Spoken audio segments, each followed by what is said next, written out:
Hello दोस्तों, स्वागत है आप सभी का।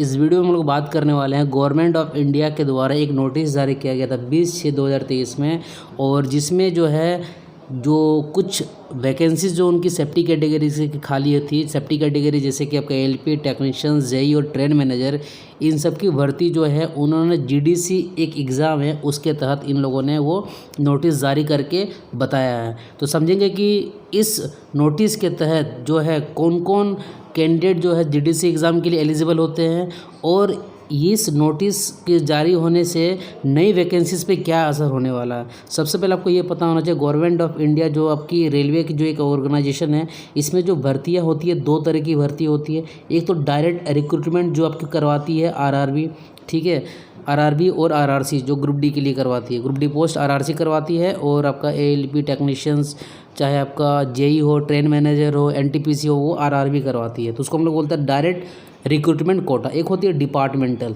तो डिपार्टमेंटल में भी दो तरह की होती है। एक होती है जीडीसीई, जिसको बोलते हैं क्या, ग्रुप डिपार्टमेंटल कम्पिटिटिव एग्ज़ाम, और एक होती है एलडीसीई, लिमिटेड डिपार्टमेंटल कम्पिटिटिव एग्ज़ाम। अब इसमें डिफरेंस क्या होते हैं, दोनों ही तो डिपार्टमेंटल एग्ज़ाम है। जो जीडीसीई होती है आपको ये जोनल वाइज में देखी जाती है। जोनल मतलब टोटल 17 जोन होती है, तो ये किसी एक जोन में, पूरे जोन में ये एग्ज़ाम करवाई जाती है और वैकेंसीज को भरी जाती है। और एलडीसी क्या होता है, किसी एक पर्टिकुलर डिपार्टमेंट, किसी एक पर्टिकुलर डिवीज़न के अंदर में होता है। और आपको पता होना चाहिए एक जोन के अंदर एक से ज़्यादा जो है डिवीज़न हो सकते हैं।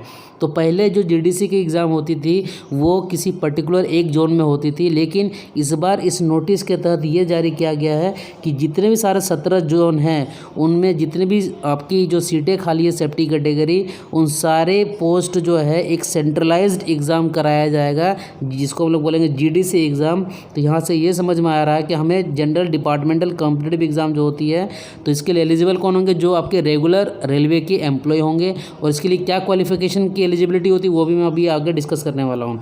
तो देखो, तो ये इससे कंफर्म है कि जो रेगुलर वैकेंसीज़ है वो भी आएंगी, और जो जीडीसी की एग्ज़ाम कोई नई नहीं आ रही है, हमेशा आती रहती है, बट इस बार नया ये अलग ये है कि इसमें सारे 17 जो जोन है उन सारे 17 जोन की एग्ज़ाम जो है सेंट्रलाइज के तरीके से कराई जा रही है। तो नोटिस यही है, देखो क्या है कि 25% जो डायरेक्ट रिक्रूटमेंट जो वैकेंसी है वो जीडीसी एग्ज़ाम के तहत ली जा रही है। बाकी जो 75% वैकेंसीज़ है वो नई वैकेंसी जो अपनी आएगी अलग एक, उसके तहत भरी जाएगी। तो उसमें क्या क्या इंपॉर्टेंट पॉइंट जो बताया गया मैं वही यहाँ पर डिस्कस करूँगा। इंपॉर्टेंट पॉइंट इसमें यह है कि it has been decided to conduct GDC एक exam critical safety categories. Critical safety की बात करेंगे तो जैसे आपका असिस्टेंट लोको पायलट हो गया, चाहे वर्कशॉप में जो काम करता होगा, प्रोडक्शन यूनिट में जो काम कर रहा है, टेक्नीशियंस, जूनियर इंजीनियर और ट्रेन मैनेजर की बात कर रहे हैं। तो 25% जो है डायरेक्ट रिक्रूटमेंट वैकेंसीज की जाएंगी, क्योंकि जो जीडीसी का जो एग्ज़ाम होता है इसमें भी आपको क्वालिफिकेशन की रिक्रूटमेंट होती है। सपोज़ करो कोई बंदा ग्रुप डी में अभी जॉब कर रहा है, ठीक है, लेकिन वो बंदा डिप्लोमा उसकी क्वालिफिकेशन है, तो अगर जीडीसी की एग्ज़ाम के तहत उस जिस जोन में वो ड्यूटी कर रहा है उस जोन में अगर जीडीसी की वैकेंसीज आती है और जेई की पोस्ट होगी, तो ये ग्रुप डी वाला बंदा भी जो है एलिजिबल हो जाएगा जेई के लिए। लेकिन अगर कोई ऐसा ग्रुप डी का कैंडिडेट जो फॉर्म आ गया बट उसके पास वो डिग्री नहीं है तो वो भर नहीं सकता है। अगर ट्रेन मैनेजर के लिए मिनिमम क्वालिफिकेशन की बात करें तो वो बोलते हैं कि भाई क्या होना चाहिए, ग्रेजुएशन होना चाहिए। तो कोई भी बंदा अगर रेलवे में जॉब कर रहा है उसको अगर मिनिमम क्वालिफिकेशन ग्रेजुएशन है, चाहे वो अभी मान लो ग्रुप डी में होगा चाहे एलपी में होगा, और वो ट्रेन मैनेजर बनना चाहता है तो वो फॉर्म भर सकता है। और कोई मान लो ग्रुप डी में है, वो मान लो आईटीआई करके या टेक्नीशियंस करके हैं, आईटीआई करके ग्रुप डी में जॉब कर रहा है तो जीडीसी के तहत वो टेक्नीशियन भी बन सकता है और एएलपी भी बन सकता है। तो ये जीडीसी एग्ज़ाम का यहाँ पे ये एलिजिबिलिटी क्राइटेरिया होती है। तो इन्होंने बोला कि यही कि असेसमेंट पीरियड एक रखा गया है कि 1/7/2023 से लेके 1/7/2025 तक के जो वैकेंसीज़ है, जो अपनी एक डिपार्टमेंटल जीडीसी एग्ज़ाम की जो डायरेक्ट कोटा है उससे 25% वैकेंसी जो है भरी जाएगी। और जो जीडीसी एग्जामिनेशन होगा is propose to be held by a centralised agency, मतलब सारे जितने भी 17 जोन में हैं जिसमें जीडीसी का एग्ज़ाम होने वाला है, ये सेंट्रलाइज एक एजेंसी के द्वारा करवाया जाएगा। As per the examination pattern for this categories by RRB, जो आरआरबी का पैटर्न रहेगा उसमें इसका भी रहेगा। डिटेल्स जो होता है बहुत जल्दी इसका ड्यू कोर्स में ये शेयर करने वाले हैं। अप्लीकेशंस में भी invited from eligible serving regular employees जो रहेंगे, including from the related production unit, चाहे आपका क्रिटिकल सेफ्टी कैटेगरी की बात करें, आपका वर्कशॉप हो गया, और ये सारे पोस्ट की इन लोगों ने यहाँ पे बात किया है। और कुछ इंपॉर्टेंट डेट जो उन्होंने दिया है वो बहुत इंपॉर्टेंट है कि ऑल आरआरसी ये railway recruitment cell will publish a single notification on their website कि भैया एक जो आरआरसी होती है ये जोनल वाइज में एग्ज़ाम करवाती है। तो एक सिंगल नोटिफिकेशन निकलने वाला 15/7/2023 मतलब जुलाई ये नेक्स्ट मंथ में निकलने वाली है। ठीक है, 1 month time to employees for applying. तो टाइम कितना मिलने वाला, डेट ऑफ पब्लिकेशन नोटिफिकेशन होगा 15/7/2023, ओपनिंग डेट होगा 15/7/2023 उसमें जिसमें आप रजिस्ट्रेशन भी कर सकते हो और एप्लीकेशन को फिल भी कर सकते हो। क्लोजिंग डेट की उन लोगों ने बात किया है तो 14/8/2023 रहेगा और ये अपना टाइम दे दिया गया, मतलब लगभग 1 महीने के आसपास आपको टाइम मिल रहा है।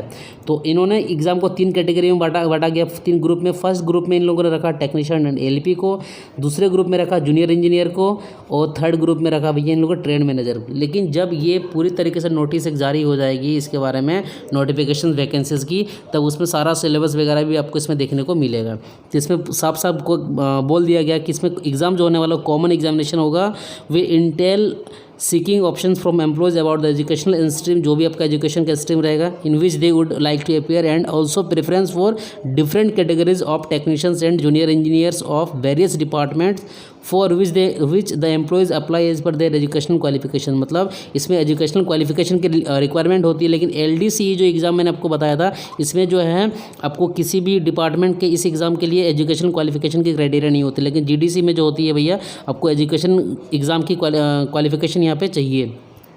तो ये यहाँ पे सब कुछ इन लोगों ने मेंशन कर दिया है। उसके बाद बोला गया है कि all railways are directed to ensure that timeline for notification and invitation of applications are added without fail and to be in readiness with the details of eligible applicants in each category and group by 1/10/2023। तो जितने भी सारी eligibility वगैरह जो है वो सब कुछ इनको 1/10/2023 तक मतलब ग्रुप वाइज जो है सब कुछ क्या करने के लिए बोला गया है कि भाई सब कुछ क्लियर करने के लिए बोला गया है। ठीक है, तो इस तरीके से अगर हम लोग देखा जाए तो नई वैकेंसीज पे इसका क्या इफेक्ट होने वाला है, तो यहाँ पे ये बोला गया है it may be ensured that in case adequate suitable candidates are not available through this GDC, vacancies remaining are added to the direct recruitment quota vacancies planned in to be filled in near future। मतलब इसमें साफ साफ बोल दिया गया है कि near future भैया नई वैकेंसीज जो आने वाली है उसमें अगर GDC में इनकी जितनी वैकेंसीज की रिक्रूटमेंट की मतलब इनकी चाहत थी कि भाई हाँ मुझे 100 सीटें पे वैकेंसीज निकाला लेकिन भाई 70 ही भरा, तो बाकी की जो 30 सीटें बच गई होगी वो जो नियर में फ्यूचर में जो वैकेंसीज जो निकलने वाली है उसमें ये ऐड हो जाएगी। तो मतलब वैकेंसीज जो है नई वैकेंसीज जो आएगी उसमें सीटें आपको बढ़ती हुई देखने को मिलेगी। तो आई होप इसमें GDC की जो डिटेल्स नोटिफिकेशन वगैरह आएगा वो भी मैं आपको यहाँ पे डिस्कस करूँगा। तो भाई मेरे जितने भी बंदे लोग ग्रुप D वगैरह में जॉब कर रहे हो और जो उनके पास क्वालिफिकेशन ग्रेजुएशन और डिप्लोमा हो तो आप JE भी बन सकते हो, LP भी बन सकते हो, टेक्नीशियंस भी बन सकते हो, ट्रेन मैनेजर भी बन सकते हो।